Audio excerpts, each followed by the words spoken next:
So continuing our exploration of the properties of circles, we're going to look at chords in a circle. So a chord is from the Latin for bowstring, and you can imagine just taking a string and putting each end of the string at one point of the circle. So if you connect any 2 points on a circle, that is with a straight line, that is called, or a straight line segment, that is called a chord. So the longest possible chord in any circle is the diameter. It's the chord that passes through the center of the circle. A radius, it's important to note, is not a chord, because a radius just connects the center of the circle, which is not really part of the circle, with any point on the circle. So a radius is not a chord, but the diameter is definitely a chord. And in general, take any 2 points. So as in the diagram on the top left there, A, B, for instance, A and B are both points on the circle. Connect them and you have a chord. Now, the property we're really going to explore can be stated in a number of different ways. And the diagram here, the one thing it doesn't really show is that M is the midpoint between A and B. So this part and this part are the same length. And if you connect the center of a circle with the midpoint of a chord, it forms a right angle. So this can be quite useful. For instance, if you have a circle and you take any chord and you draw the perpendicular bisector. So the perpendicular bisector passes through the midpoint, so you have to identify the midpoint. And perpendicular obviously means at right angles. So if you draw the perpendicular bisector there,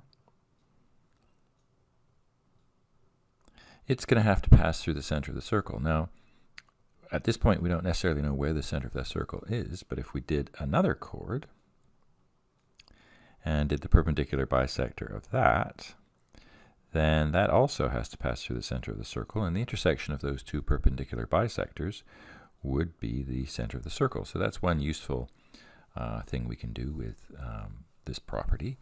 And in general, there's a variety of different ways of sort of looking at this property. So for instance, if we had the center of a circle and we had a chord, we could do one of two things. So I'll do the same thing over here. We have the center of the circle and we have a chord.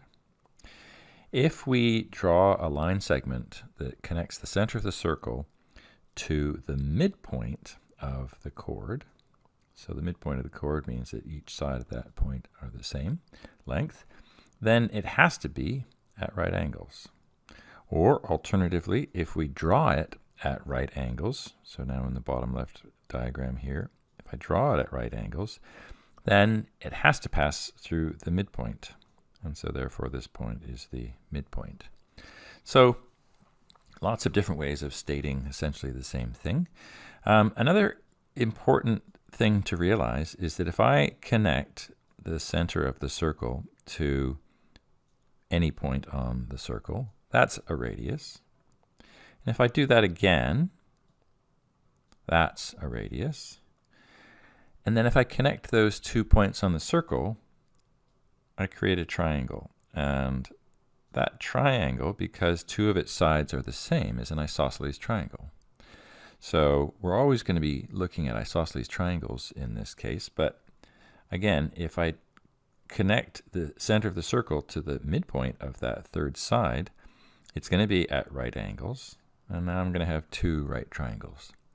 So for most of the problems we're going to look at, there is a sort of characteristic diagram. And sometimes it's not always obvious when you're looking at a diagram, the sort of important feature, or if you have a word problem and you're trying to figure out what the diagram should look like. I have a kind of a nice way of remembering this, and that is to look for the for. So what do I mean by that? Well, imagine that we have a radius that's horizontal, and we have another radius, and then we have a chord that's vertical. So there's my for. So when I'm talking about looking for the for, here is the for that I'm talking about looking for. And so if you can always sort of ask yourself, where is the 4, you can probably find the diagram that's going to help you solve the problem.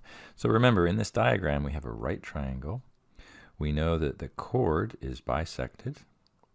And we know that we have a radius here, and then we have a radius that sort of comprises 2 parts, right? So part of that radius is one leg of the right triangle, and part of the radius is kind of outside the right triangle, and we're going to use that to solve some interesting problems. So let's take a look, for instance, at one of those problems. Let's say we have a pipe, and it has it's a large pipe with water flowing through the bottom of the pipe.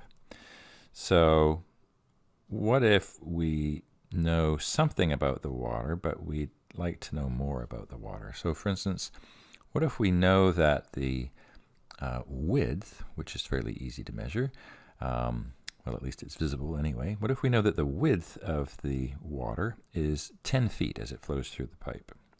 So we have a width of 10 feet. And what if we furthermore know that the diameter, or the radius of the pipe is 13 feet? So what we'd really like to know is how deep is the water? All right, maybe that's tough to measure, or maybe that's dangerous to measure. Can we figure it out without directly measuring it? Well, let's think about the 4. All right, look at that 4 diagram that's highlighted in yellow.